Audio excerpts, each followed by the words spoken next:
अरे हे कुठून आला? ओ ऐका ना, तुमचा भाऊ आला आणि नक्की यावेळेस पैसे मागायला आला असन त्यो. पहिली गोष्ट पैसे द्यायचेच नाही आणि जर दिले ना तर मला माझे पैसे व्याजासकट वापस पाहिजे. पहिली गोष्ट त्याला लाज वाटायला पाहिजे. उठलं सुटलं येते पैसे मागायला. आपल्याकडे का पैशाचं झाड आहे का? तुम्हाला येतो भावाचा पुळका आणि जर पैसे दिले ना तर माझे इतकं वाईट कोण नाही. मग बरं ठीक आहे.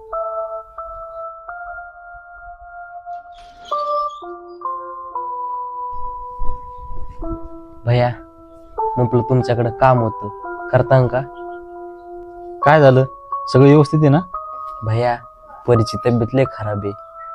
तिच्या दुखण्यासाठी 2 लाख रुपयाची लय गरज आहे. पैसे जर नाही भेटले ना ती वाचायला मुश्किल आहे. भैया नाही नका म्हणू प्लीज. माझ्या पुरीचा जीव तुमच्याच हातामध्ये आहे. आमच्याकडे एवढे पैसे बी कुठे येतं, पण तू घरचा आहे ना तर तुझं दुःख आम्हाला बघू बी वाटत नाही ना. आहो ऐका ना, त्या अविनाशला म्हणा पैसे दे. फक्त ते पैसे दे, तुम्हाला याच द्यावा लागेल. ठीक आहे, मी बोलतो त्याला.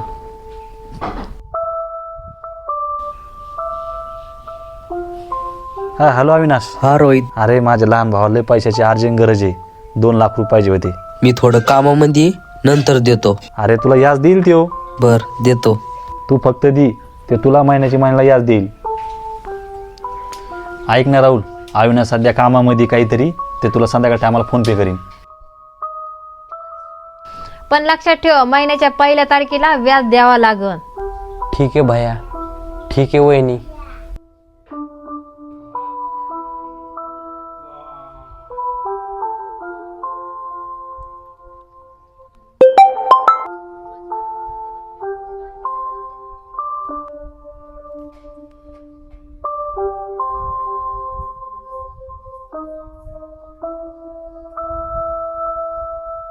अपने तो अपने होते